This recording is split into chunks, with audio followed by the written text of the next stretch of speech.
Bismillahirrahmanirrahim. Assalamualaikum warahmatullahi wabarakatuh. Alhamdulillah nahmaduhu wa nasta'inuhu wa nastaghfiruh wa na'udzu billahi min syururi anfusina wa min sayyiati a'malina. Man yahdihillahu fala mudilla lahu wa man yudlil fala hadiya lahu. Asyhadu an la ilaha illallah wahdahu la syarika lah wa asyhadu anna sayyidana Muhammadan abduhu wa rasuluh. Qala rabbi shrah li sadri wa yassir li amri wahlul 'uqdatam min lisani yafqahu qawli. Subhanaka la ilma lana illa ma 'allamtana innaka antal alimul hakim. Wala hawla wala quwwata illa billahil aliyul azim. Allahumma faqihna fid din wa 'allimna at-ta'wil. Allahumma barik lana fi Rajab wa Sya'ban wa barik lana fi Ramadan. Allahumma barik lana fi Rajab wa Sya'ban wa ballighna syahra Ramadan. Allahumma sallimna li Ramadan wa sallim Ramadana lana wa tasallamhu minna mutaqabbalah. Amma ba'du. Kasih kepada bahagia pengacara majlis, hormati pengurusi seluruh tan kuasa, tuan-tuan imam, para asatizah, tuan-tuan puan-puan, muslimin dan muslimat, hadirin yang dirahmati Allah sekalian. Alhamdulillah, pertamanya kita rafa'kan syukur kepada Allah SWT pada malam yang bahagia ini dapat bersama diberikan kelapangan. Mudah-mudahan kita menjadi orang yang sentiasa menghargai kelapangan yang Allah SWT berikan kepada kita, kerana ada di dalam sebuah hadis Nabi SAW memberikan peringatan kepada kita bahawa di antara nikmat yang sering dilupakan ialah nikmat sihat dan nikmat lapang. Kerana biasanya apabila sihat, orang tidak akan manfaatkan kesihatan, dan ketika mana lapang, biasanya kita akan mensia-siakan waktu yang lapang. Mudah-mudahan Allah sentiasa memberikan kita petunjuk supaya nikmat lapang dan nikmat sihat ini kita manfaatkan sungguh-sungguh untuk melakukan kebaikan di dalam kehidupan kita.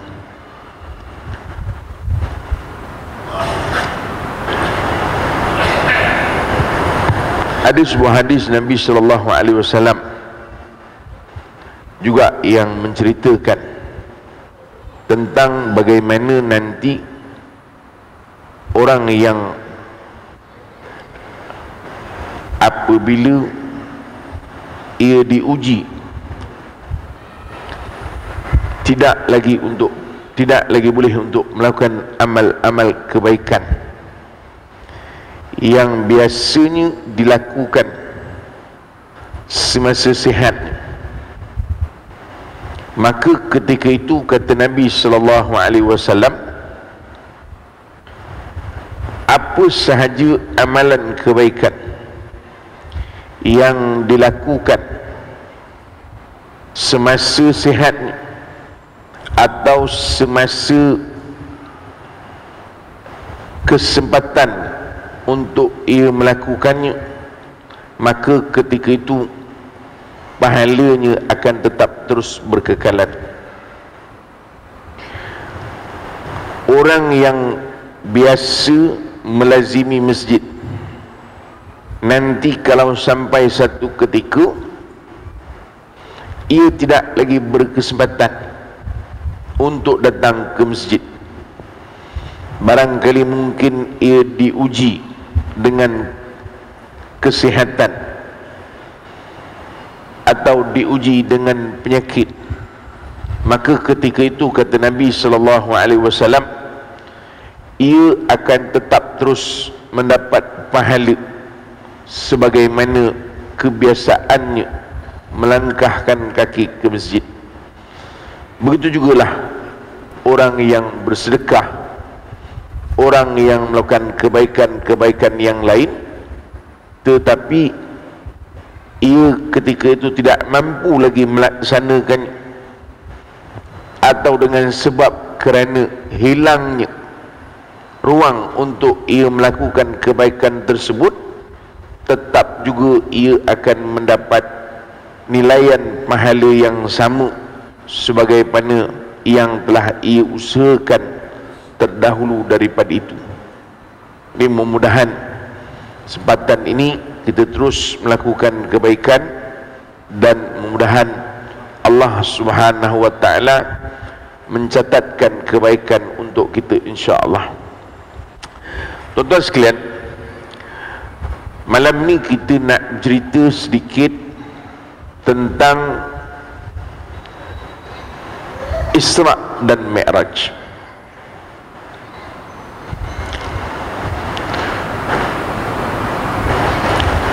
Pertama,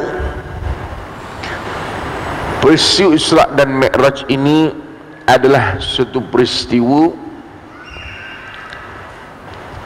yang berlaku kepada Nabi kita Muhammad sallallahu alaihi wasallam.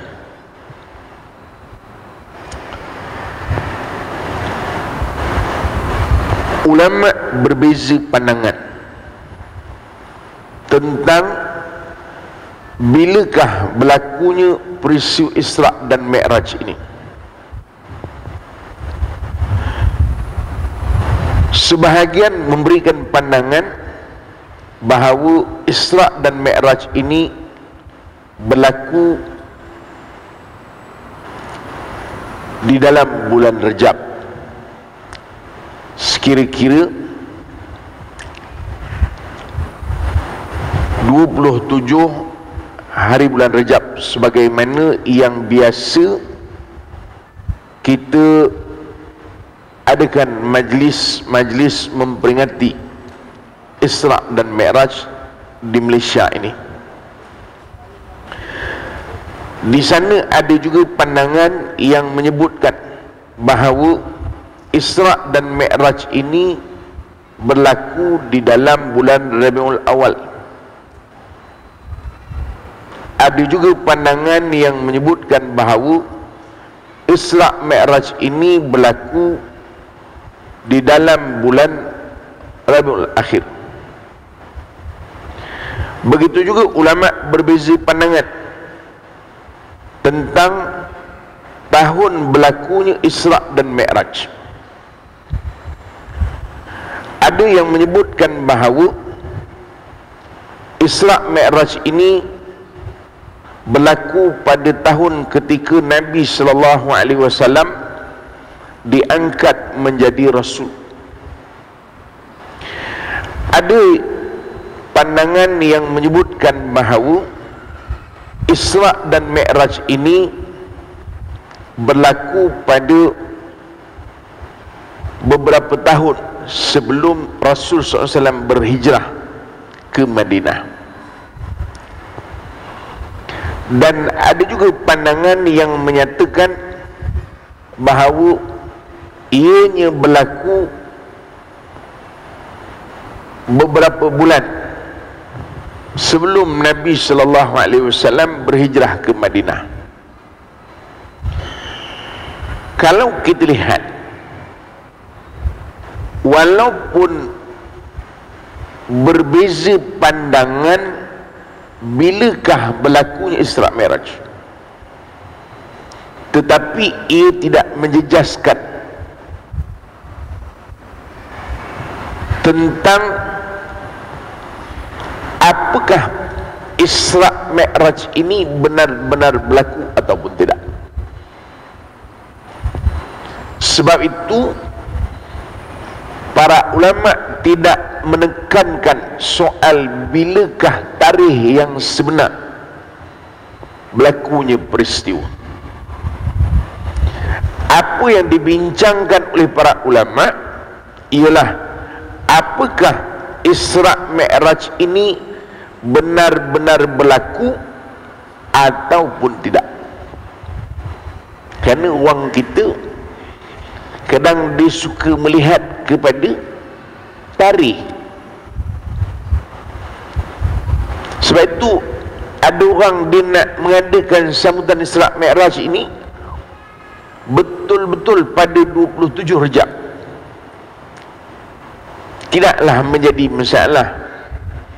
Tetapi kalau sekiranya yang dipahami hanya bahawa Isra' Mi'raj itu berlaku pada bulan Rejab semata-mata, itu bukanlah satu pandangan yang tepat, ataupun bukanlah satu kaedah yang tepat memahami Isra' Mi'raj. Kerana ulama tak menekankan soal bila tarikh berlaku. Yang paling utama ialah peristiwa ini berlaku ataupun tidak. Itu yang pertama. Jadi maknanya tuan-tuan nak sambut bulan Ramadan besok pun tak ada masalah. Tapi pasal dah buat hari ni, tak payah buat lagi dah lah.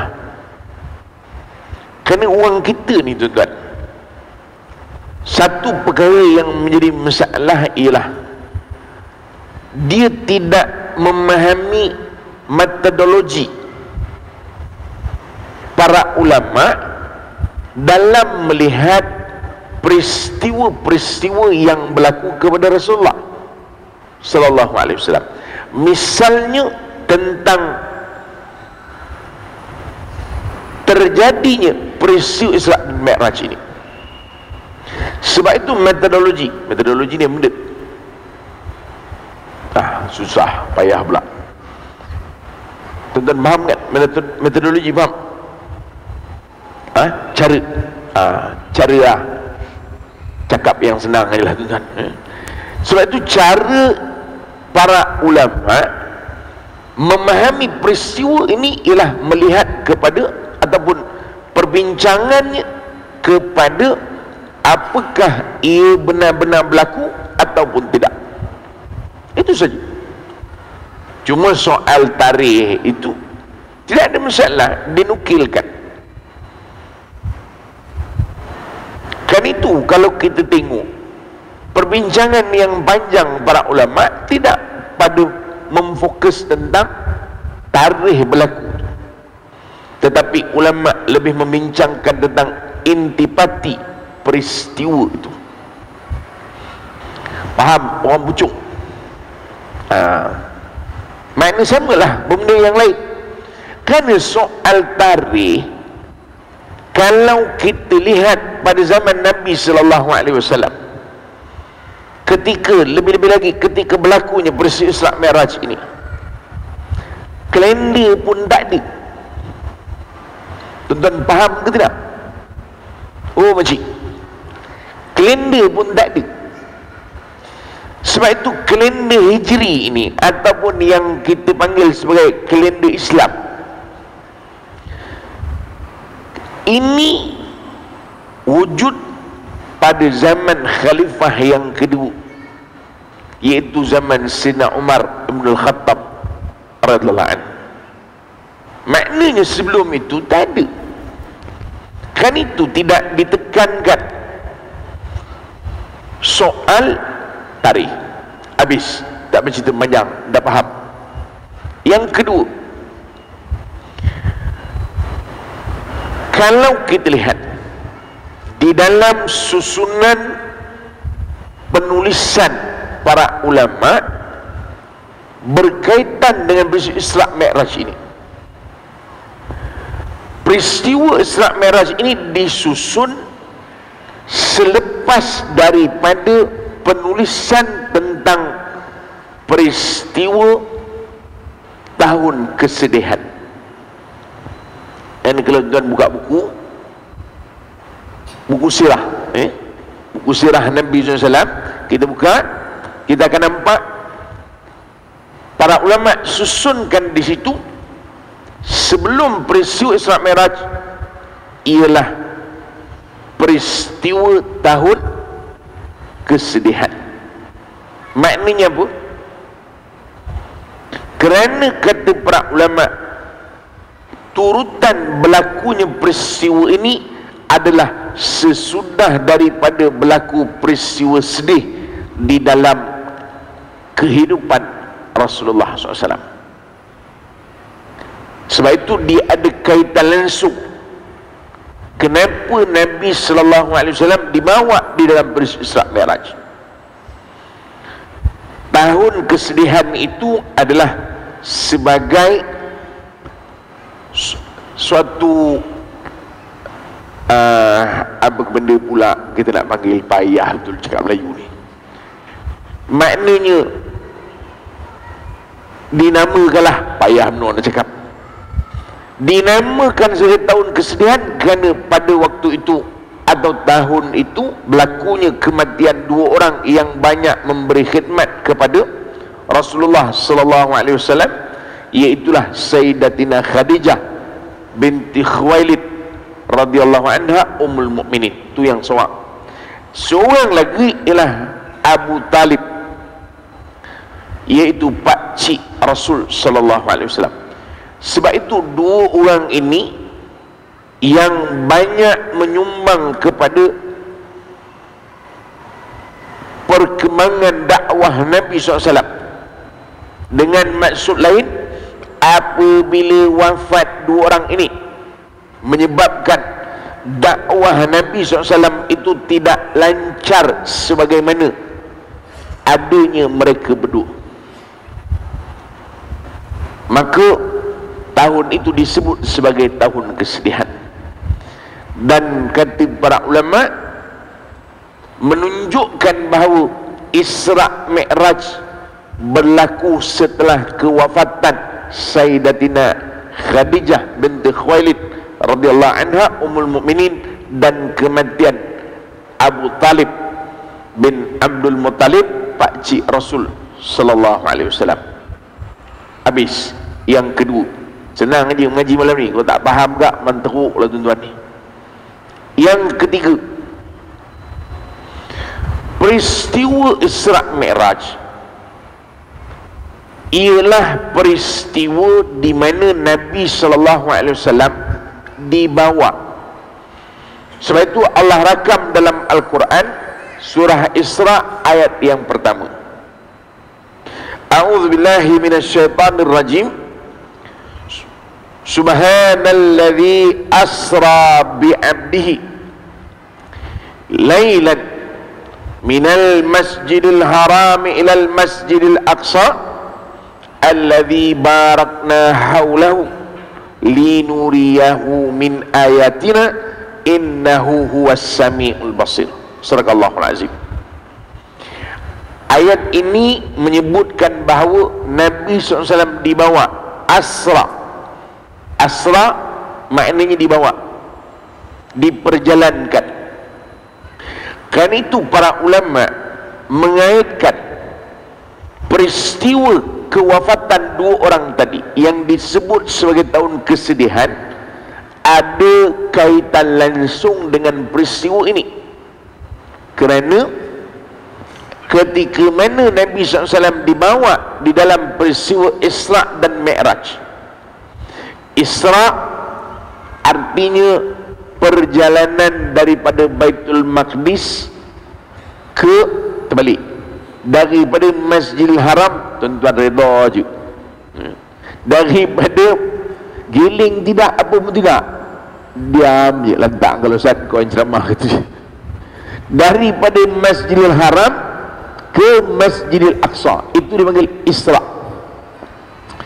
Mi'raj artinya daripada perjalanan daripada Baitul Maqdis dibawa ke langit, kemudian Nabi SAW turun semula dan kemudian pulang ke Makkah. Jadi itu dipanggil Isra' dan Mi'raj. Ada istilah yang digunakan, peristiwa Isra' ini disebut sebagai Ar-Rihlatul Ardiyah, makna perjalanan bumi, istilahnya. Tentu tak payah hafal lah yang itu. Mi'raj disebut sebagai Ar-Rihlatul Ulwiyah, iaitulah perjalanan ke langit. Maka kata para ulama, peristiwa yang hebat ini selain daripada apa yang dibincangkan sebagai menggambarkan tentang kuasaan Allah Ta'ala, ia adalah tasliyah. Artinya peristiwa ini untuk menghilangkan rasa gundah, rasa apa guna nak panggil lagi? Apa dia? Saya sebut sedih. Okeylah, memanglah sedih. Makna rasa terbeban, tu dia. Ni bukan soal orang yang meninggal saja, tak. Kerana Sayyidatina Khadijah ini, dia bukan hanya soal isteri. Yalah, isteri meninggal sedih lah. Macam orang kita lah, isteri meninggal sedih tak? Sedih dia, menangis, leleh air mata kan, tengok kat kubur leleh air mata, kemain beri menangis. Seminggu lepas tu meleleh air liu, sibuk nak kahwin pula. Tak, ini bukan soal kewafatan isteri, tak. Bukan soal kematian pakciknya, tetapi soal bebanan dakwah yang ditanggung oleh Rasulullah SAW. Ini dua orang yang sangat memberi impak kepada dakwah Nabi SAW. Kita nak faham macam mana, tuan-tuan, kita konas sikit. Kalau tidak, nanti kalau tuan-tuan tak faham-faham sampai ke sudah, nanti kita mikir apa masalah dakwah Nabi SAW dengan isteri. Mungkin isteri, tempat isteri itu orang boleh faham. Tuan-tuan, pertama, Sayyidatina Khadijah ni saya ingat semua orang tahu. Peranan Sayyidatina Khadijah ni semua orang tahu. Mendukung dakwah Nabi SAW, sentiasa menggalakkan Nabi SAW, bahkan hartanya dibagi. Apa peranan Abu Talib? Abu Talib tak Islam. Abu Talib ni bukan Sayyidina Hamzah, tuan-tuan jangan terbalik. Abu Talib lain, Sayyidina Hamzah lain. Yang dipanggil Asadullah, singa Allah, yang syahid di medan Uhud, itu Hamzah. Abu Talib dengan Hamzah ni watak berbeza. Hamzah fighter, kita pakai bahasa orang putih sikit lah. Hamzah ni fighter, Abu Talib bukan fighter. Kalau nak kita fikir, saya saja nak bawa begitu supaya kadang-kadang ada orang dia ada pengetahuan tentang Hamzah. Nabi ada Abu Bakar pula. Nabi ada siapa? Yang fighter masa itu siapa? Tuan-tuan ni memang tak tahu langsung ke?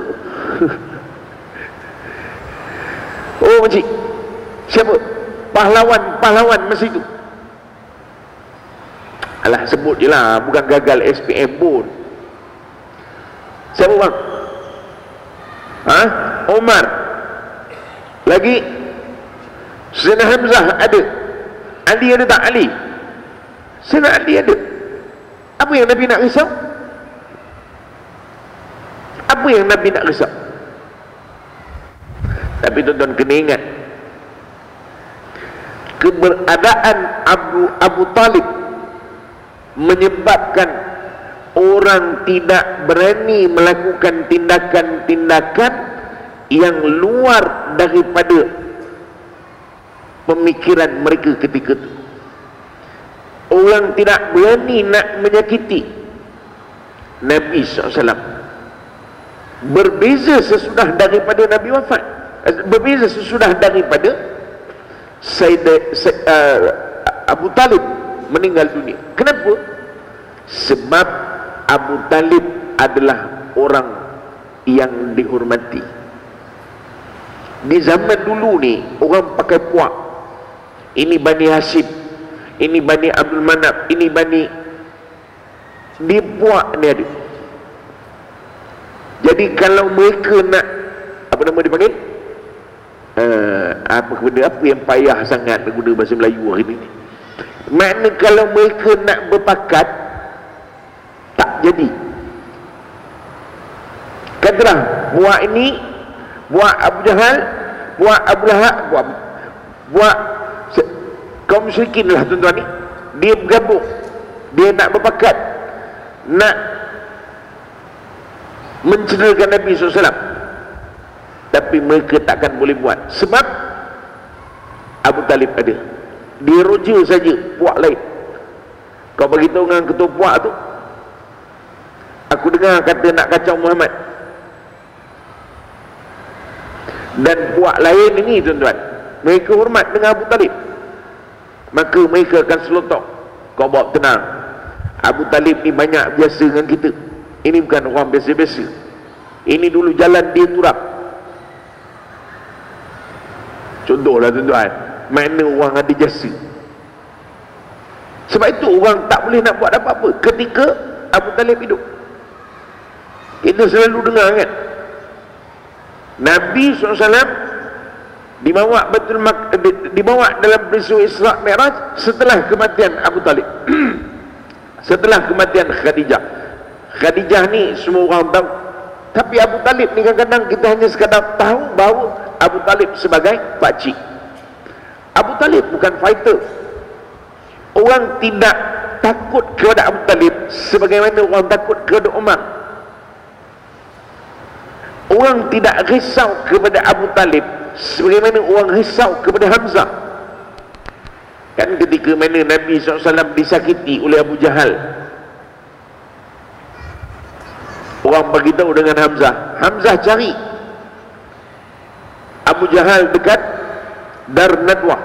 Dar Nadwah hari ni kalau tuan-tuan pergi Mekah, saya ingat dalam pintu 51, kalau tuan-tuan pergi ke Mekah, dia ada pintu 51 kot tak salah saya.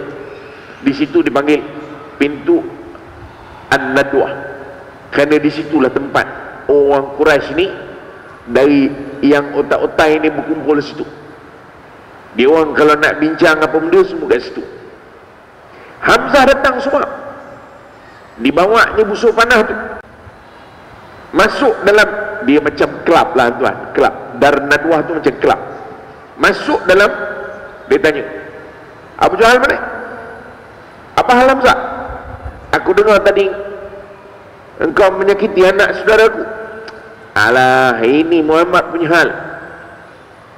Sebab itu Hamzah datang, dihentak dengan busur panah tu. Datang seorang, tegaman orang dalam Dar Nadwah, dan diisytiar, mulai hari ini aku pengikut Muhammad. Kalau berani engkau ganggu Muhammad, jumpa dengan aku. Tu Hamzah. Abu Talib tak. Abu Talib ni dia orang yang ada kuasa politik lah, senang cerita. Bagi senang faham lah, payah benar. Makna kalau orang nak buat hal, dia roja je, elok.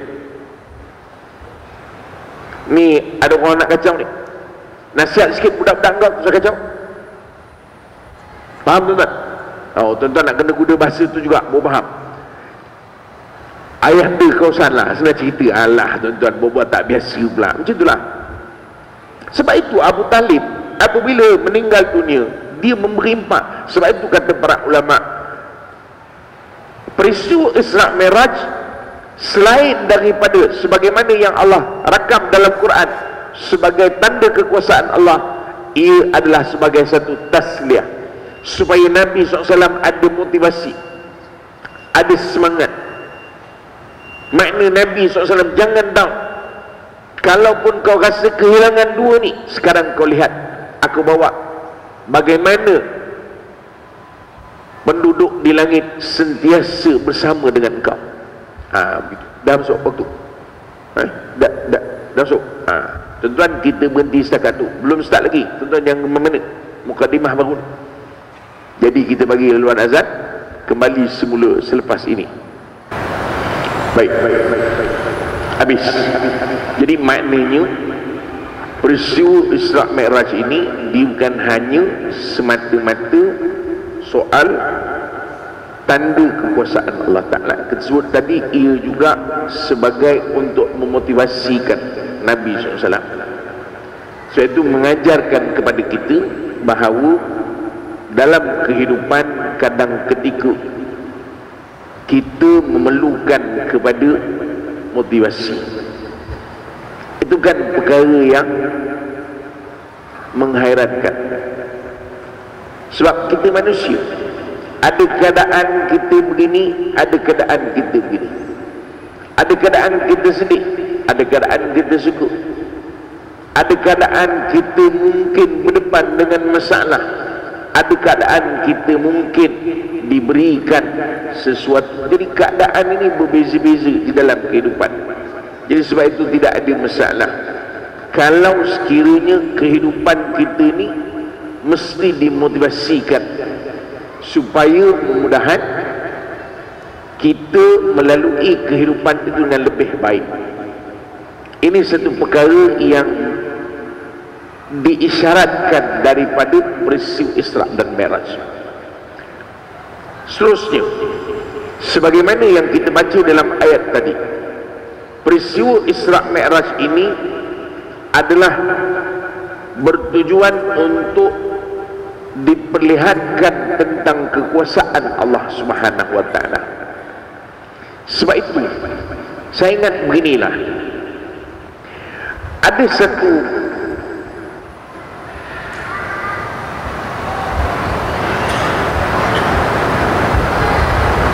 saya ingat kita kata satu cara lagu orang gunakan untuk kita melihat peristiwa Isra' Mi'raj. Dan saya secara pribadilah, saya kurang setuju, kerana saya lebih suka sebagaimana yang digambarkan oleh para ulama tentang Isra' Mi'raj. Bila Isra' Mi'raj ini kita ajak untuk bagaimana kita nak merasionalkan peristiwa itu. Tuan-tuan tahu kan, Nabi SAW dibawa ke Baitul Maqdis pada satu malam. Lebih tepat disebut para ulama sebahagian malam. Makna bukan keseluruhan malam, sebahagian.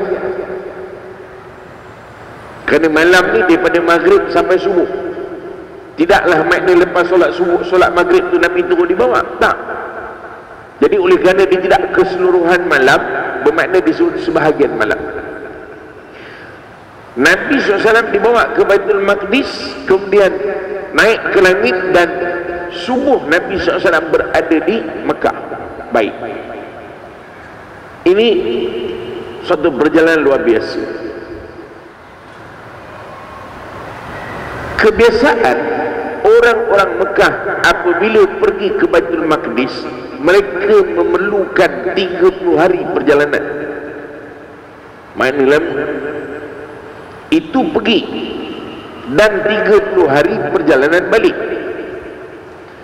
Maknanya kalau kita fahamkan kedua kondisi ini, satu, Nabi SAW pergi kemudian balik daripada waktu malam, dan sebelum subuh Nabi dah berada di Mekah. Satu lagi, orang-orang Quraisy pergi dan balik memerlukan lebih kurang 60 hari perjalanan.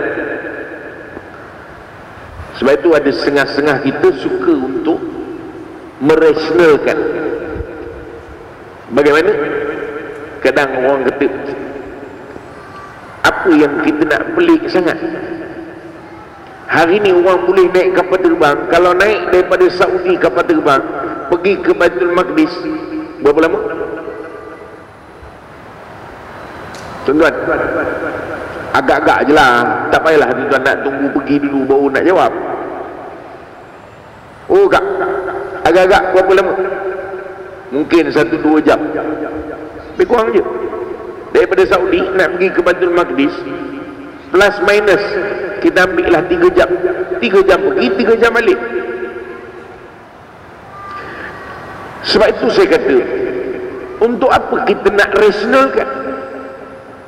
Oh makcik, untuk apa yang kita nak rasionalkan peristiwa Isra Mi'raj ni? Tuan-tuan faham ke tak soalan? Peristiwa Isra Mi'raj ini memang peristiwa yang bertentangan dengan akal manusia. Kerana akal manusia yang rasional hanya mampu menerima perjalanan itu 30 hari pergi dan 30 hari balik. Dan Allah memang nak jadikan peristiwa ini bukan untuk dinilai dengan rasional. Faham ke tidak makcik? Marah makcik itu. Tuan-tuan, Isra Mi'raj ini bukan untuk dinilai dengan rasional. Isra Mi'raj sebagai untuk mendidik kita menilai sesuatu daripada agama dari sudut pandang iman kita. Yang tuan-tuan tak ada kerja kita pergi turunkan, downgrade kan untuk apa? Sebenarnya nak bagi sesuai dengan akal. Oh, oleh kerana kita rasa boleh dirasionalkan, maka kita kata possible. Habis kalau tak boleh rasional, nak cakap apa? Tak ada, saya bukan marah orang pucung. Janganlah, tenang. Tak, kadang-kadang kita ni tuan-tuan, kita suka semua benda kita nak rasionalkan. Betul tak? Sedangkan agama mengajar kita untuk terima benda tu dengan iman. Saya ambil yang lain-lain tuan, payah menuk. Tuan-tuan, saya tanya soalan. Orang pucung biasa minum air Zam-Zam? Saya ada bawa 20 botol di sana. Siapa nak ambil percuma, boleh ambil sekarang. Mahu dia bangun tu kejap lagi, menunjukkan yakin betul dia dengan Zam-Zam. Saya ulang balik, Zam-Zam tak ada, bawa tenang. Saya bagi analogi saja. Faham ke tidak makcik? Jangan lepas sembahyang yang kejar saya, mana air Zam-Zam tadi? Tuan-tuan, air Zam-Zam, ada orang dibawa satu lagi air namanya air rau. Bukan rau-rau, rau-rau tu lain. Air rau. Air rau ni tuan, katanya sumber dia di mana? Hah? Mana pula sumber dia? Tuan-tuan pernah minum tak air rau? Saya faham kot. Hah? Faham? Faham? Dipaham? Saya tak pernah buat kajian, tapi orang beritahu. Dia kata, Ustaz, air rau ni orang bawa ke makmal. Bila ditengok, dikaji di makmal, dia punya mineral yang ada dalam air rau, wallahualam, ni saya tak buat kajian sendiri, tapi disebut hampir menyamai mineral yang ada dalam Zam-Zam.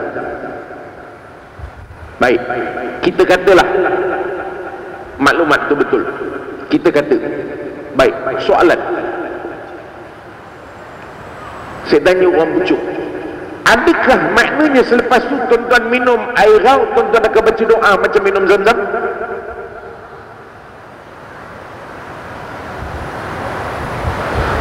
Nampak? Sebab apa?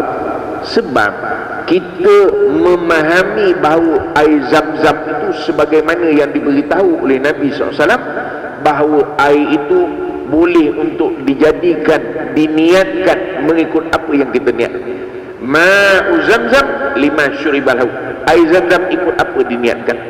Nak jadi sebagai syifa, niatkan, minum. Tapi kalau tuan-tuan tengok dalam air itu ada apa-apa ke? Tak ada. Kenapa tuan-tuan tak rasional kan? Oh makcik, jawab. Dah kita semua pakat nak rasional kalah Zam-Zam tu.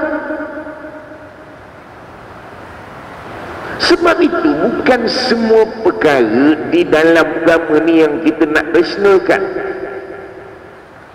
Contohnya soal Isra' Mi'raj, memang Allah Ta'ala nak jadikan perjalanan itu sebagai mendidik iman kita.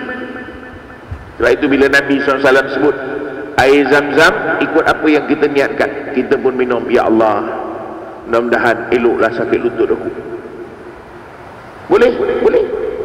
Ada riwayat yang menyebutkan salafus salih mereka datang ke Mekah semata-mata untuk minum Zam-Zam, dan ketika mereka minum Zam-Zam mereka niatkan, ya Allah, jadikan aku alim sebagaimana si Fulan.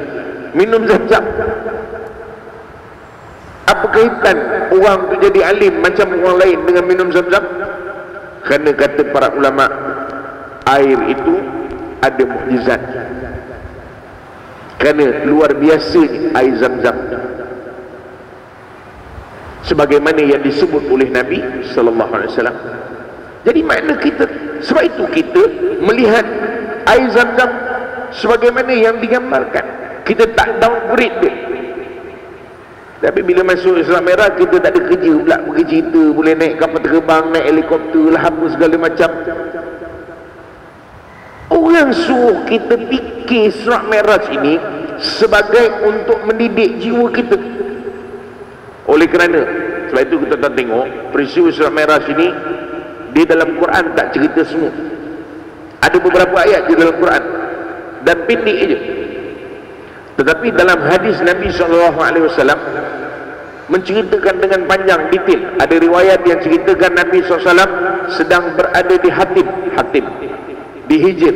Kalau tuan-tuan pergi ke Mekah, dekat Kaabah tu ada yang separuh bulat dipanggil Hijr. Nabi SAW ketika berada di situ, Sayyidina Jibril datang, kemudian dibelahnya dada Nabi SAW. Hadis riwayat Bukhari, hadis riwayat Imam Muslim, hadis sahih. Ya, dibelahnya, disebutkan dibelah daripada bawah leher ini sehingga atas ari-ari. Makna panjang dibelah, bukan membelah cacah je, dibelah betul. Kemudian dicuci, hati Nabi SAW dihilangkan segala keburukan, kemudian dimasukkan hikmah, katuk balik, kemudian Nabi SAW dibawa. Ada riwayat menyebutkan Nabi terus dibawa ke langit. Ada riwayat Nabi SAW berada di rumah, Jibril datang buka atap Nabi SAW, kemudian Nabi bawa ke langit. Ada riwayat sahih Nabi SAW ketika di rumah, Jibril datang buka atap, kemudian Nabi diberikan seekor satu tunggangan yang kata Nabi SAW warna putih, besar sikit daripada keldai, rendah sikit daripada bagal. Bagal tu apa tuan? Kita rasa saya daripada muda sampai ketua kita dengar bagal. Apa benda bagal? Kalau mengikut kajian anatomi sains berkaitan dengan binatang, bagal ni ialah kacukan keldai dan kuda, dia jadi bagal. Nabi bagi satu gambaran yang supaya tuan-tuan tak payah fikir panjang dah.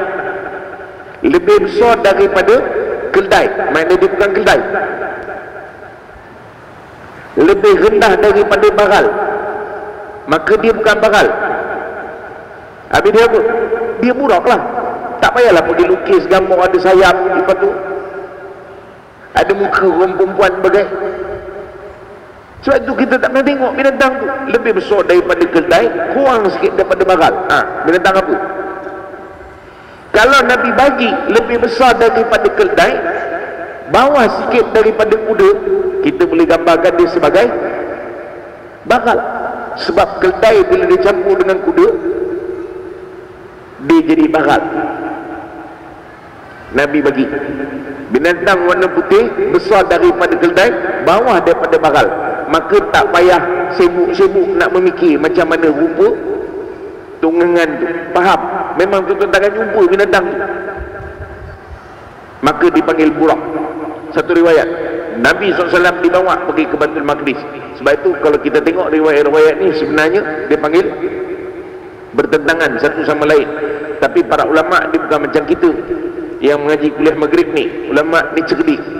Maka ulama susun balik riwayat yang bertentangan satu sama lain, maka dijadi satu jalur cerita yang tepat.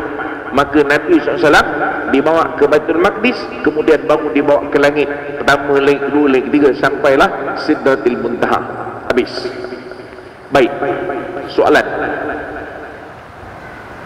bagaimana kita nak berinteraksi dengan kisah-kisah yang bersifat ghaibiah ni, kisah-kisah yang luar biasa, perkara yang berlaku kepada Nabi SAW yang mencari adat? Maka jawapan dia mudah saja, beriman, habis cerita. Sebab itu peristiwa ni disebut sebagai mukjizat. Mukjizat, benda yang luar biasa. Mukjizat luar biasa. Nabi SAW satu ketika dalam peristiwa peperangan Khandaq ataupun peperangan Ahzab, ketika mana orang sibuk ketuk batu pasal nak kena selesaikan dalam masa yang singkat, kelaparan semua orang termasuk dengan Nabi SAW. Ada seorang sahabat, kalau mengikut riwayat, peristiwa itu berlaku dalam perang Khandaq. Dia balik ke rumah, dia tengok apa yang ada, dia nak ajak Nabi SAW pasal dia kesian tengok Nabi lapik perut. Ringkas cerita, dia bisik kepada Nabi SAW, "Ya Rasulullah, aku ada sikit barang di rumah, aku nak jemput kau makan, tapi aku harap tak ada orang tahulah pasal benda tak banyak." Sebaliknya berlaku, Nabi SAW berhenti, Nabi beritahu, "Alhamdulillah, saudara kita hari ini nak jamu makan." Terberanjat sahabat. Tuan-tuan, perang Khandaq ni tentera muslimin 3,000.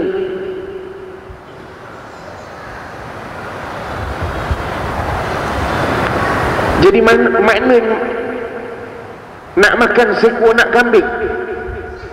Tentu kalau pergi makan nasi Arab hari ni, kalau kat Mekah tu dia panggil tis. Tis ni anak kambing. Anak kambing tu kalau makan Arab ni 8 orang habis dah. Nak makan 3,000 orang. Tapi apa berlaku? Semua cukup.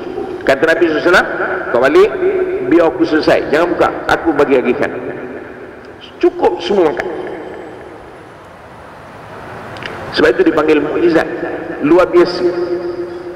Peristiwa Nabi SAW perah susu kambing Ummu Ma'bad, kan peristiwa hijrah daripada Mekah pergi ke Madinah. Nabi lalu di padang pasir. Padang pasir ini memang ada puak-puak nomad yang duduk. Dia duduk dan kebiasaan orang zaman dulu, bila dia berperjalanan dia akan singgah, mungkin nak minta makan, minta air, itu benda biasa. Ummu Ma'bad ni duduk dalam kemah, datang ke Nabi SAW, tanya, "Adakah apa-apa yang boleh kami dapat untuk minum?" Ummu Ma'bad kata, "Tak ada apa." Nak bagi apa dia? Kambing pun kurus. Makna nak cerita kambing kurus. Nabi kata, "Tunjuk kambing mana?" Luar. Dalam riwayat sebut Nabi pergi, Nabi sendiri perah kambing. Abu Bakar minum, Nabi minum, Abdullah bin Urakid minum, bahkan ditinggalkan sebekas daripada susu yang diperah. Tapi Ummu Ma'bad ni, dia tahu kambing tu kambing kurus, jadi dia pun tak terpuja nak pergi tengok. Orang dah bagi tahu kambing kurus, susu apa benda. Dia pun kalau kita tengok aja mati kambing tu, agaknya lah. Makna nak cerita lemah benar kambing. Sebab itu Ummu Ma'bad duduk dalam penceritaan itu, riwayat itu menyatakan Ummu Ma'bad duduk. Dia orang Arab ni duduk, tuan-tuan, dia duduk sambil silang kaki itu diikat dengan kain macam kita duduk menyandak. Sampai Abu Ma'bad balik, suami dia. Bila orang dulu ni dia boleh tahu, ada orang datang, dia boleh tengok tapak kaki.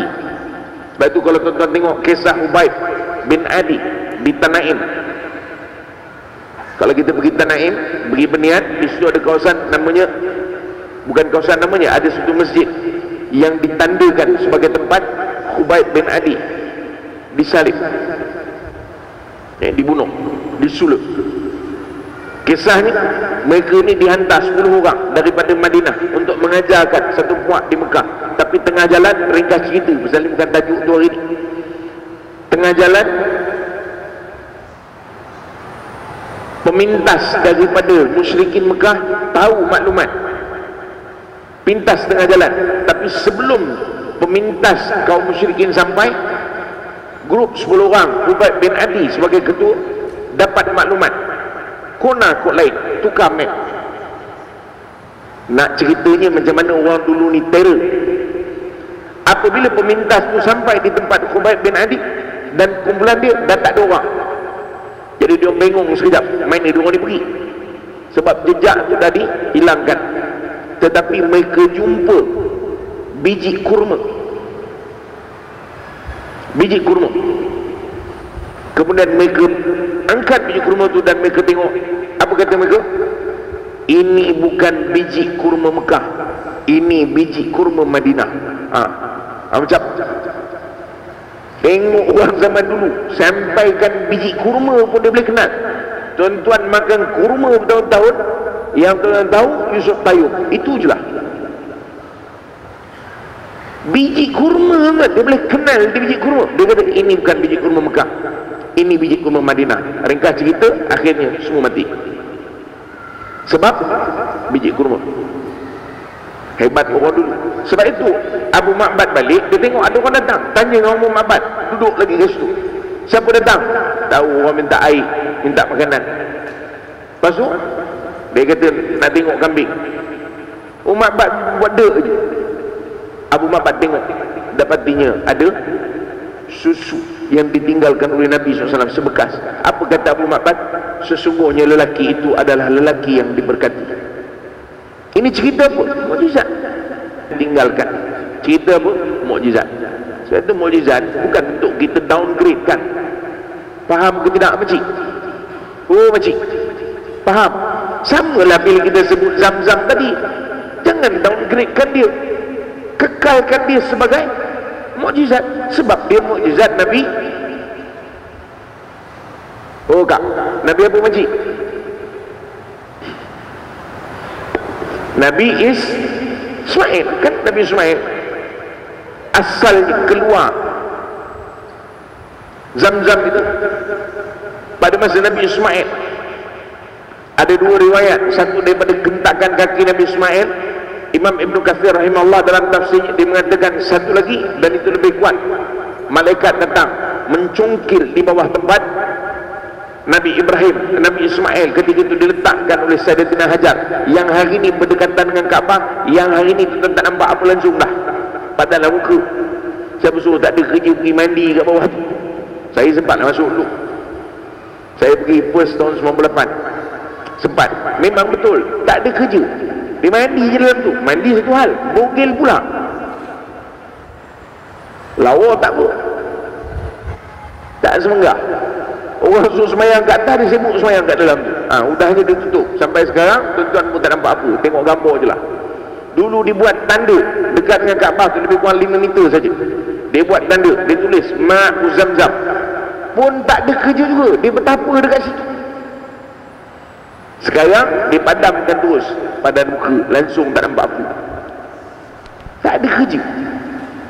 Orang suruh tengok itu sebagai mukjizat. Sebab itu kata para ulama, datang, minum, doa. Saya balik mengaji dulu tahun 2002. Kita pun balik mengaji tuan umur 23 tahun, mana tahu apa benda benar. Kita pun bukan tahu sangat orang Malaysia punya kerja. Balik-balik mengaji, kebetulan ada orang kampung beranak, nak beranak. Datang bapak dia, dia kata, Alhamdulillah Ustaz, dengar kata dah balik, minta tolong buat air selusuk. Kita mabuk sekejap, pakcik ni salah sebut ke atau aku tak faham? Setahu aku selasih ke selusuk. Kita memang tak pernah tahu selusuk, mana kita tahu.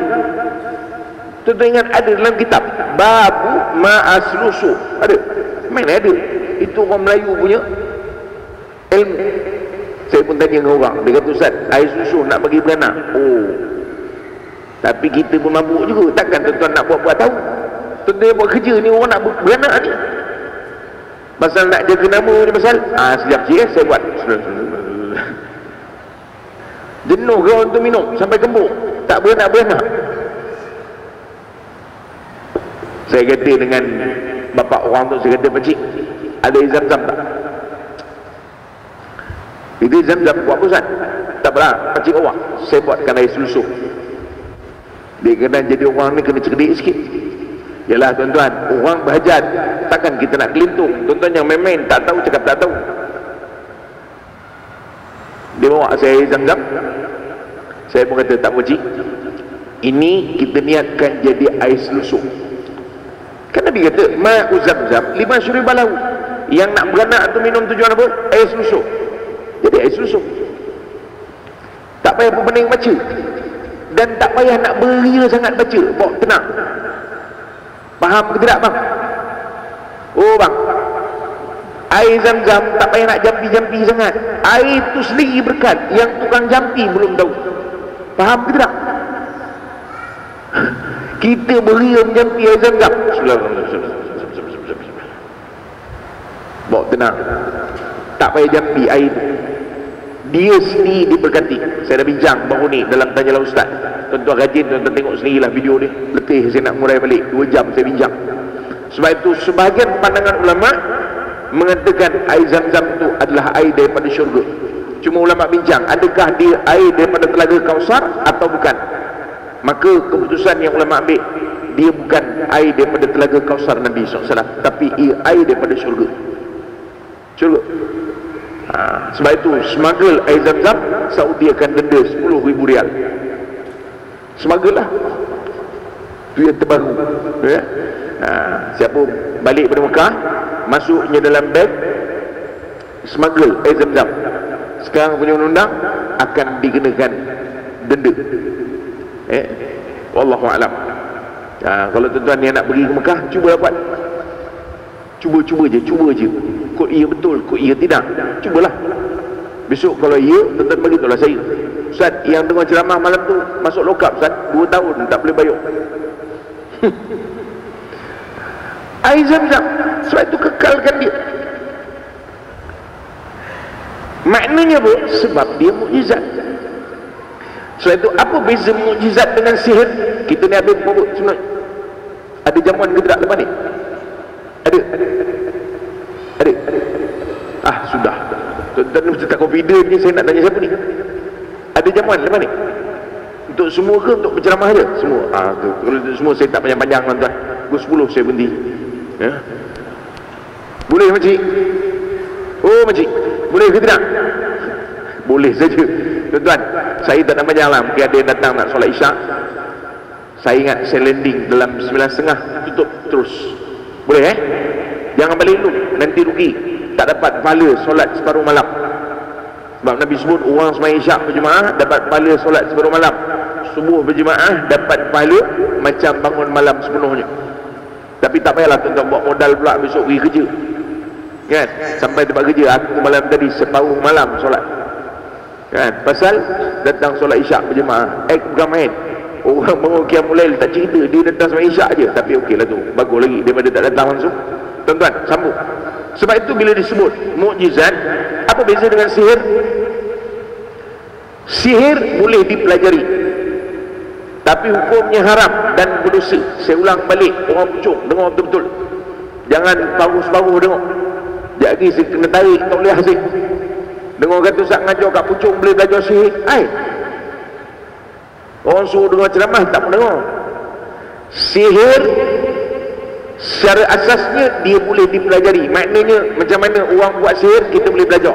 Makna boleh, berjaya tidak nombor 2. Tapi hukumnya haram dan berdosa. Habis. Mukjizat tak boleh dipelajari, kerana mukjizat adalah gifted, Allah bagi kepada Rasul dan Nabi. Sebab itu kalau orang mengaku jadi Rasul, mengaku jadi Nabi, suruh dia tunjuk mukjizat. Kalau dia rasa belum sampai lagi mukjizat, tambahkan. Itulah mukjizat yang telah sampai. Tak ada kerja. Kerana mukjizat datang kepada Rasul, datang kepada Nabi, itu mukjizat.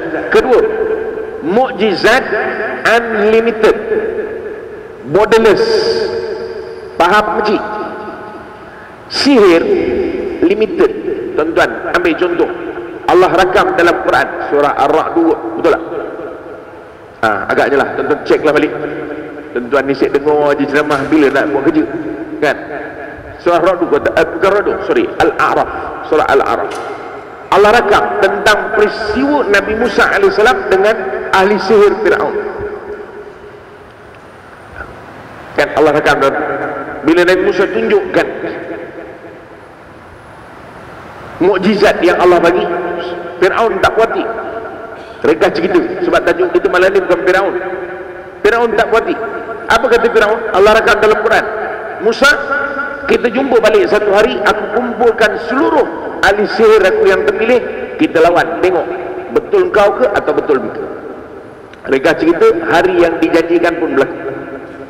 Ketika itu dikumpulkan tukang-tukang sihir terbaik yang menang peringkat daerah, lepas tu menang peringkat negeri, peringkat nasional. Kiki macam tu kan, macam main badminton juga agaknya. Kemudian ketika itu mereka tanyakan kepada Nabi Musa AS, wahai Musa, apakah kami akan mulakan dulu atau engkau mulakan dulu? Kerana sihir. Bal alku, kata Nabi Musa. Okey, kau jalan dulu. Apa dia buat? Maka dipintalkan tali, dilempar. Allah rakam dalam Quran. Apa jadi pada tali itu? Oh makcik, pergi tengok TV buat apa? Saya kan dekat sini. Kalau tengok TV, tengok tak ada kerja tu. Dia duduk tengok TV kan. Baik tengok saya kat TV je. Tuan-tuan, apa berlaku? Ular tadi, apa nama? Tali tadi bertukar jadi ular. Dr. Ali As-Sabuni, pengarang kitab Ayatul Ahkam, dia kata sihir ni dia dalam dua keadaan. Pertama, khayali, kita nampak macam ular bergerak hidup, nampak sebenarnya dia tak hidup. Ahli sihir memang nampak tali, kita nampak balik. Ahli sihir nampak macam tali, dia tali tapi kita nampak macam ular. Itu dipanggil khayali. Maknanya benda khayalan saja. Yang kedua, kata Dr. Ali As-Sabuni dalam kitab tafsir Ayatul Ahkam, dia memang benar-benar berlaku. Maknanya tukang Fir'aun tadi, tukang sihir Fir'aun lemparkan tadi itu jadi ular. Kalau mengikut pandangan kedua ni, memang dia bertukar jadi ular betul. Bukan kita saja nampak ular, memang dia ular betul. Tak apalah, itu possibility untuk yang dipanggil sihir. Apa berlaku? Nabi Musa terkesan tengok sihir tadi, tapi Allah wahyukan kepada Musa, wahai Musa, campakkan tongkat kau. Kan? Saya Musa campak tongkat. Apa jadi? Jadi ular juga. Ahli sihir pun tengok, biasa ular dengan ular. Aku punya tadi jadi ular, tongkat dia jadi ular. Tapi Allah rakam dalam Quran, apa ular tu buat? Dimakannya ular-ular ahli sihir tadi. Sebab itu ahli sihir sujud beriman. Dia kata, mana ada dalam ilmu sihir mata pelajaran ular makan ular? Subjek yang ada tukar jadi ular, makan ular, tak ada dalam ilmu sihir. Ni ilmu sihir. Maka kata ahli sihir Fir'aun, ini bukan sihir. Tengok, ahli sihir Fir'aun tahu tidak downgrade benda tu. Faham ke tidak orang pucuk? Payah nak menerangkan ni. Tuan-tuan, ni bukan ceramah saya saja. Dan naik kering tekak dah ni. Maknanya ahli sihir tengok, ini bukan sihir. Kerana sihir tak mungkin boleh makan ular orang. Ini main makan-makan ni, sihir apa ni? Tak ada. Allah rakam dalam Quran. Akhirnya mereka sujud beriman, dan Fir'aun kata, engkau beriman sebelum aku beri kebenaran, aku salib kau orang. Kata ahli sihir Fir'aun, kau nak salib-saliblah. Ini bukan sihir, tapi ini adalah kebenaran daripada Allah yang Maha Berkuasa. Faham? Tuan-tuan, sebab itu Isra' Mi'raj mukjizat. Allah nak mengajarkan kita untuk lihat. Pandanglah mukjizat itu sebagai mukjizat. Jangan kita downgradekan dia.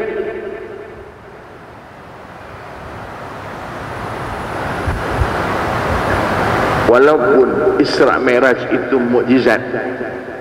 Oh makcik, walaupun Isra' Mi'raj itu mukjizat, tuan-tuan, tetapi Isra' Mi'raj bukanlah mukjizat terbesar Nabi SAW. Mukjizat terbesar Nabi apa? Hai orang pucuk, mukjizat terbesar Nabi apa dia? Tu nampak yang disusun Al-Quran. Sebagaimana kita pandang hebat mukjizat Isra' Mi'raj, maka kena pandang lebih besar mukjizat Al-Quran. Sebab itu paling basic. Oh bang, dengar ni, paling basic. Belanjat abang celaka ustaz ni. Tuan-tuan, paling basic ketika Al-Quran dibacakan, janganlah berborak dalam kereta. Kalau kau nak berborak bang, tutuplah Quran tu. Tuan-tuan faham ke tidak? Kadang-kadang kita pergi kedai mamak, cari konon-konon mamak beriman, pasal kedai mamak tu tak buka bola, baca Quran je. Lepas tu kau berborak sama maunya, Quran baca. Oh bang, faham ke tidak? Tak, yang ni pasal kita orang lelaki yang aja. Alah tuan-tuan, buat tak biasa pula lepak kedai mamak. Nyampah saya sekali kat Mekah tuan. Di Mekah ni dah ada radio Quran. Kita naik, dia pun sibuk tanya. Dah lah tanya, salah pula. Kita orang Malaysia pun dia tak tahu Malaysia. Dia tengok muka kita, kau daripada negara mana? Malaysia. Malaysia? Kat mana Malaysia? Teruk betul kau ni. Quran buka ni. Lama saya kata, kau kalau nak borak, kau tutup Al-Quran ni. Takkanlah kau berborak, Quran dibacakan. Kan Allah Ta'ala suruh dengar dan diam. Kalau kau tak nak dengar, tutup. Kalau kau nak dengar, diam. Faham ke tidak makcik? Oh makcik, Quran buka dekat rumah, mengumpat boleh tahan. Tak, kan kita tengok tu apa? Quran apa nama? Yang dalam TV tu apa? Alah, payah betul. Tuan-tuan ni memang tak tengok TV ke? Apa nama tu? Rancangan yang baca Quran tu. Teruk betul lah tuan-tuan ni. TV pun tak ada rumah. Itulah tuan-tuan, rancangan baca Quran tu lah. Kan? Bagus dah tu. Tapi dibantai berborak. Saya sebut dah tuan, sebagaimana kita pandang tinggi mukjizat Isra' dan Mi'raj, kena pandang lebih tinggi mukjizat Al-Quran. Kerana itu adalah sebesar-besar mukjizat yang Allah bagi kepada Nabi SAW. Jadilah kalau tuan-tuan malam ni boleh faham tu. Sebab itu kata para ulama, haram hukumnya kalau atas Al-Quran tu tuan-tuan letak handphone. Haram hukumnya kalau atas Al-Quran tu letak buku tahlil. Kerana buku tahlil bukan seluruhnya Quran. Faham ke tidak? Mesti Quran tu paling tinggi sekali. Sebab apa? Lita'zim, sebagai nak mengagungkan mukjizat Nabi SAW, wahyu Allah Subhanahu Wa Taala. Macam boleh. Jadilah tuan-tuan kalau boleh faham ni malam ni, kan berbaloi lah datang. Kalau tak faham-faham gak, mau maksimum teruk. Kenapa? Dia mukjizat. Tu yang kita tengok ditulis, sila susun semula, kan? Tapi kat sini tak ditulis lah, setengah tempat. Sila susun. Mana suruh sila baca? Semua sila susun. Sila susun, sila susun, sila susun. Tak, bukan masjid sini tuan. Marah orang masjid ni, celaka ustaz ni ngata kita. Tak, ni tempat lain. Lain kali sila baca,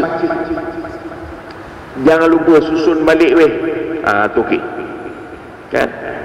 Jangan baca je, susun balik. Maknanya apa tuan-tuan? Untuk nak mengagungkan Al-Quran. Mudah-mudahan kita melihat Al-Quran sebagai mukjizat terbesar Nabi sallallahu alaihi wasallam. Ya, itu baru kita cerita fizikal, belum lagi isinya. Tapi itu lain tahun kita ada nuzul Quran pula, akan disambung pada nuzul Quran. Tapi tak panggil saya, panggil ustaz lain pula. Faham? Tuan-tuan, faham ke tidak? Kalau faham cukuplah tu. Nak cerita surat Mi'raj ni panjang, cukuplah tu. 9.30 dah tuan-tuan. Baliklah. Balik pula, semayanglah. Cukuplah tu. Kita ceramah panjang pun tuan-tuan bukan faham. Pendek je sudahlah. Ya.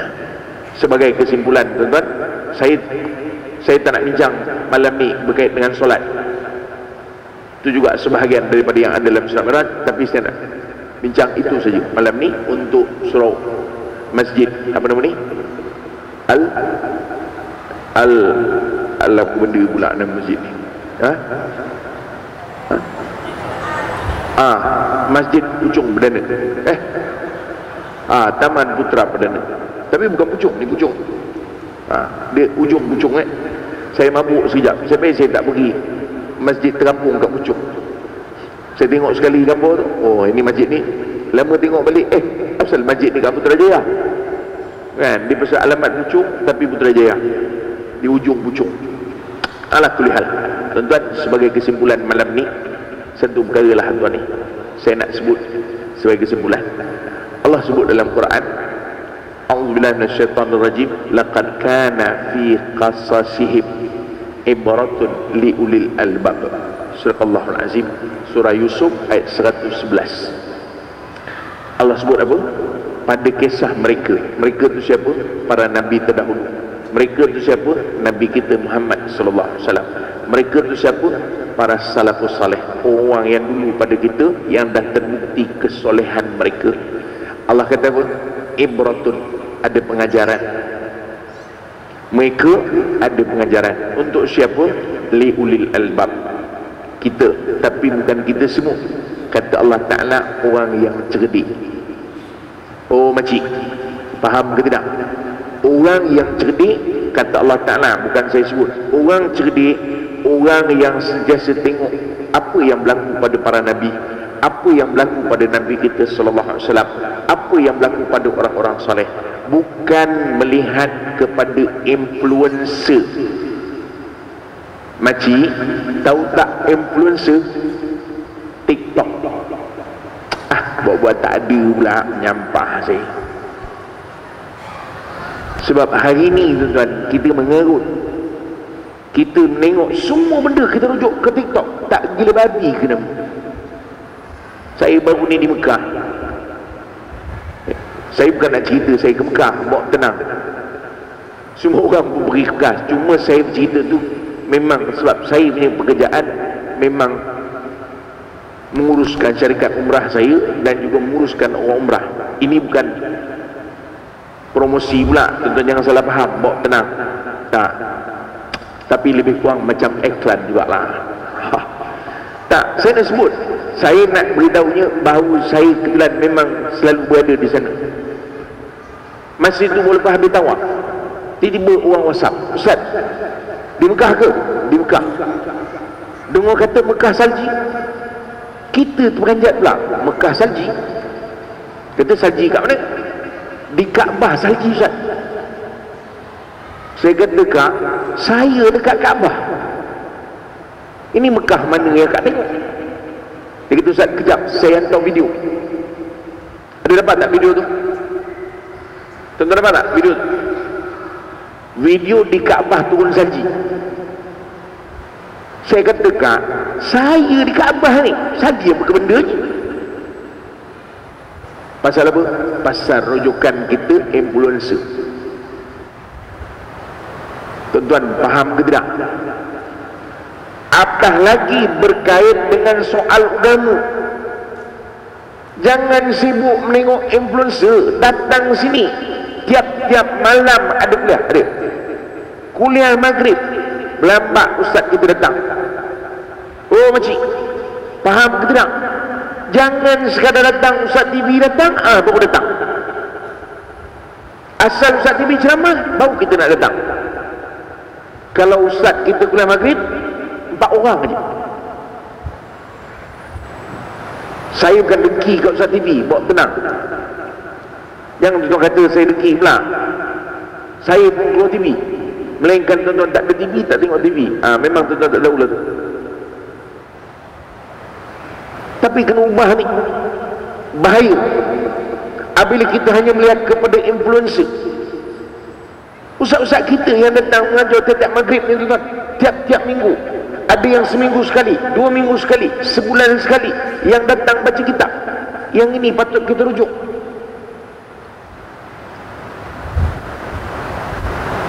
Jadi maknanya supaya apa? Supaya ada asalah, ada agama ini kita ambil daripada ahlinya, bukan kita ambil pada influencer. Sebab itu kata Nabi SAW, orang yang cerdik, orang yang lihat apa yang berlaku kepada para Nabi. Orang yang cerdik, orang yang melihat apa yang berlaku kepada Nabi SAW. Orang yang cerdik, orang melihat kepada apa yang berlaku kepada salafus salih. Macam mana nak tengok? Datang mengaji, kerana akan diceritakan dalam pengajian-pengajian. Sekadar ceramah malam ni sekali, tuan-tuan datang tak jadi apa, bawa tenang, tak jadi apa malam ni. Ni lagi kalau penceramah jemputan macam saya, 5 tahun sekali datang. 5 tahun ada. Saya pernah datang masjid ni asyik ke tak pernah? Ada? Tak pernah ya? Oh, masjid lain. Oh, surau sana. Padahal macam dah tengok muka. Tak, maknanya tuan, penceramah jemputan ni sekali je datang. Tuan-tuan ingat nak jemput dia setiap minggu? Tak. Tapi ustaz-ustaz kita yang datang, tu yang utama. Dan kita pun, saya minta maaf sikit lah, saya nak tegur sikit. Masjid kita pun surau, bawa-bawa tenang. Kalau ustaz TV, ustaz influencer, bukan main lagi kain rentang, bukan main besar. Ustaz kuliah maghrib ada buat kain rentang. Sekali-sekala buatlah kain rentang untuk dia, apa salahnya? Ialah memang kita tahu dia datang setiap minggu, takkan kita nak keluar pula kain rentang setiap minggu. Tapi sekurang-kurangnya keluarlah sebagai menghormati dia. Saya kata sebut tuan-tuan, saya tak dengki dengan Ustaz TV. Memang begitu, biasa. Saya akan sama, bukan sini lah, sini tak ada pun, tempat lain. Siap minta Ustaz, apa biodata. Ustaz yang mengajar tiap maghrib, ada tuan-tuan minta biodata. Oh makcik, kita pun tak kenal. Ini kadang-kadang masalah kita, pasal kita dah terikut-ikut. Tuan-tuan, benda hiburan lantak lah, naik pakai influencer demi pasal. Ini benda agama. Sebab itu saya kata, raikan ustaz-ustaz kita yang datang tiap-tiap minggu, yang mengajar tiap-tiap bulan, yang berjadual. Faham? Sebab saya sebelum saya masuk TV pun, saya memang mengajar begitu. Dan saya juga melalui benda yang sama. Dulu masa saya sebelum masuk TV, seorang nak ambil gambar pun tidak. Tak apalah, lantak dia lah nak ambil gambar pun tidak. Lagi teruk, saya datang pun dia tak sedar. Ini saya ulang-ulang cerita ni, termasuk kat TV pun saya sebut. Sekali saya dijemput, saya rasa di Kuala Lumpur. Saya datang lah, awal saya datang solat maghrib berjemaah. Habis solat sunat semua, mengurusi bangun. Tuan-tuan, insya-Allah penceramah kita mungkin dalam perjalanan. Sebelum maghrib tadi saya dah berhubung. Jadi insya-Allah kita tunggu. Mudah-mudahan lepas ni kita boleh mulakan program. Kita duduk depan ni, tak mabuk. Sudah salah surau nampak. Tak apalah, redha je. Ni zaman belum ada WhatsApp. Tak lama lepas tu dia bangun balik. Tuan-tuan, saya dah telefon penceramah tadi sebelum maghrib, dan beliau janji untuk datang. Mungkin sangkut jam, kita tunggu sekejap lah kata dia. Tuan-tuan rasa? Saya cuba tanya orang sebelah, tuan, siapa penceramah malam ni? Dia kata, siapa benda lah pula nama ustaz ni, kata dia. Dia pun tak tahu. Lama lepas tu baru dia tanya saya. Dia kata, tak kerja nampak. Bukan orang sini, datang dengan ceramah ke apa? Saya kata, memang saya bukan orang sini, tapi taklah datang dengan ceramah. Saya sebenarnya dapat jemputan ceramah, tapi mungkin saya salah tempat. Tapi tak apalah. Baru dia nak bertanya, nama siapa nama? Saya Haryanto Rizal. Inilah ceramah ni, kata dia. Dia kuitnya musik. Musik pun bangun dengan penuh, bertenang. Tuan-tuan, alhamdulillah penceramah telah tiba. Kita ceramah pun rasa nak empuk je musik. Engkau berceramah pun kau tak tahu. Kalau Ustaz TV kau bukan main beria lagi tanya nama. Minta gambar bukan main lagi. Tuan-tuan, ubah ni. Tak maaf saya sebut. Faham ke tidak? Jangan hanya belajar dengan influencer. Saya ulang balik, ustaz-ustaz kita yang mengajar setiap maghrib 2 minggu sekali, tiap-tiap minggu, tiap-tiap bulan, itu lebih patut untuk kita sungguh-sungguh faham. Lentaklah ustaz nak marah-marah, saya lentaklah kan. Tapi saya ulang balik kan tuan-tuan, saya tidak dengki dengan ustaz TV, faham. Saya pun baru habis rakaman hari ni 4 episod untuk bulan puasa. Besok minggu depan ada lagi rakaman. Daripada bulan 1 sampai nak Ramadan ni, saya ingat ada 15 rakaman, tak habis-habis lagi. Klasik FM, tuan-tuan nak muntah hijau, dengarlah sebelum azan 5 kali sehari. Subuh ada, zuhur ada, asar ada, maghrib ada, isyak ada. Kalau nak muntah hijau, sebelum azan untuk bulan 2. Besok bulan 4 pula 120 episod. Saya bukan dengki, saya nak mengajar masyarakat tukar. Kita tengok Isra' Mi'raj, Allah cerita ini adalah pengajaran bagi orang yang cerdik. Wallahu a'lam. Cukuplah tu. Bertenang. Bukan marah, tak marah, nak peringat saja. Sebab tuan-tuan pun bukan panggil saya lagi. Jadi kalau saya tak cakap sekarang, bila saya cakap? Kan? Jadi saya cakaplah sementara saya kat depan. Kalau saya kat belakang, saya pun tak boleh bercakap. Begitu. Habislah. Cukuplah tu tuan-tuan. Terlewat 5 minit. Sekian dimaklumkan. Wallahu a'lam. Aku qouli hadza, astaghfirullahalazim li wa lakum. Assalamualaikum warahmatullahi wabarakatuh. A'udzubillahi minasyaitonir rajim. Bismillahirrahmanirrahim. Alhamdulillahirabbil alamin. Wassalatu wassalamu ala asyrofil anbiya'i wal mursalin sayyidina Muhammad wa ala alihi wa sahbihi ajma'in. Allahumma ja'al jam'ana hadza jam'al marhuma wa tafarraqana min ba'dihi tafarruqan ma'suma. Allahumma arinal haqqa haqqan warzuqna ittiba'ah wa arinal batila batilan warzuqna ijtinabah. Sallallahu ala sayyidina Muhammad wa ala alihi wa sahbihi wa sallam. Alhamdulillah rabbil alamin.